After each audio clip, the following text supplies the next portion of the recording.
హరే కృష్ణ భక్తివాహిని ఛానల్కి స్వాగతం. ఒక్క క్షణం ఆగి ఆలోచించండి. మేల్కొన్నప్పటి నుంచి నిద్రపోయే వరకు మనం దేనికోసం ప్రయత్నిస్తున్నాం? ఇది విజయాన్ని సాధించడం, కీర్తి ప్రతిష్టలు పొందడం మరియు ప్రాపంచిక సుఖాలను అనుభవించడం కాదా?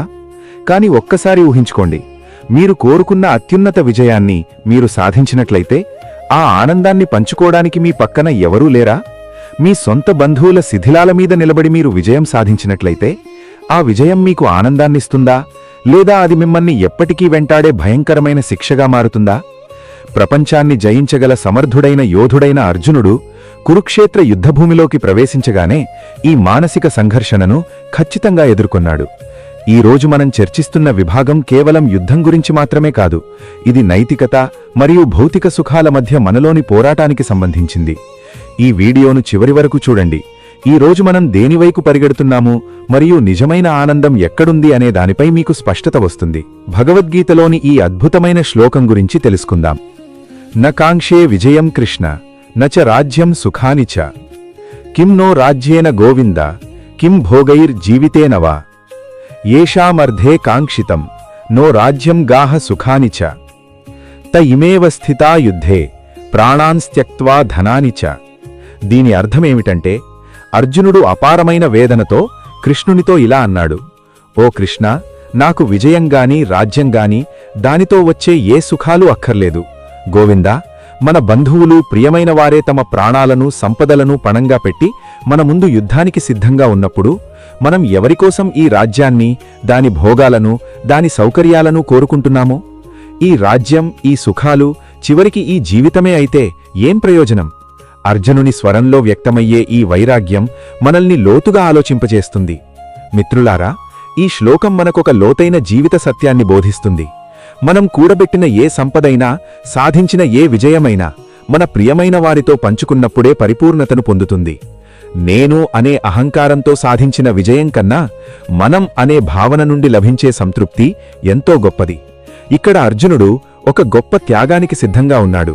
తన ప్రజలు క్షేమంగా ఉన్నంతవరకు రాజ్యాన్ని వదులుకోవడానికి అతను వెనుకాడలేదు. అయితే ఇక్కడ ఒక సూక్ష్మమైన చిక్కుంది. అర్జునుని ప్రేమ ఉదాత్తమైనదే, కాని అది ధర్మాన్ని తక్కుదారి పట్టిస్తుంది. కొన్నిసార్లు మన స్వజనుల మీద ఉండే మితిమీరిన ప్రేమ వల్ల మనం జీవితంలో చేయవలసిన సరైన కర్మను నిర్లక్ష్యం చేస్తాము. మన వాళ్లు తప్పు చేస్తున్నప్పుడు వారిని ఆపకుండా వారి మీద ఉన్న ప్రేమతో మనం మౌనంగా ఉంటే అది ధర్మమవుతుందా? అర్జునుని ఆవేదనలో నిజాయితీ ఉంది. నేను ఎవరికోసం గెలవాలి అనే అతని ప్రశ్నలో గాఢమైన దుఃఖముంది. ఈ నిరంతర జీవన పరుగులో మనం మన మూలాలను, మన సంబంధాలను మర్చిపోతున్నామేమో అని మనం కూడా పరిశీలించుకోవాలి. రక్తపాతంతో సాధించిన సింహాసనం కన్నా ప్రేమ, ఆప్యాయతల మధ్య గడిపే సాదాసీదా జీవితమే శ్రేష్టమైనదని అర్జునుడి ఆలోచన. కాని ఇక్కడ కృష్ణుడు మౌనంగా ఉండటంలోని ప్రాముఖ్యత ఏమిటి? అర్జునుడు అడుగుతున్నది నిజంగా సరైనదేనా, లేక అందులో ఏదైనా పొరపాటుందా? తన సొంత బంధువులను చంపడం పాపమని అర్జునుడు భయపడితే కృష్ణుడు అతనికి ఎలా మార్గదర్శనం చేయాలనుకుంటున్నాడు?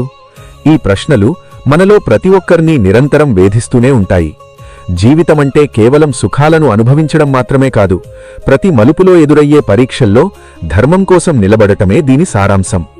అర్జునుని ముందు రాజ్యభీష్టాలు అతన్ని ఎగతాళి చేస్తుండగా అతని హృదయంలో బంధువుల పట్ల ప్రేమ ఉప్పొంగుతోంది. ఈ రెండు శక్తుల మధ్య నలిగిపోతున్న ఆ యోధుడు చివరికి ఏ నిర్ణయం తీసుకున్నాడు? అతను మళ్లీ తన గాంధీవాన్ని ఎత్తాడా, లేక యుద్ధభూమిని విడిచిపెట్టాడా? ఈ ఉత్కంఠభరితమైన ప్రయాణంలో తరువాతి భాగం మరింత ఆసక్తికరంగా ఉండబోతోంది.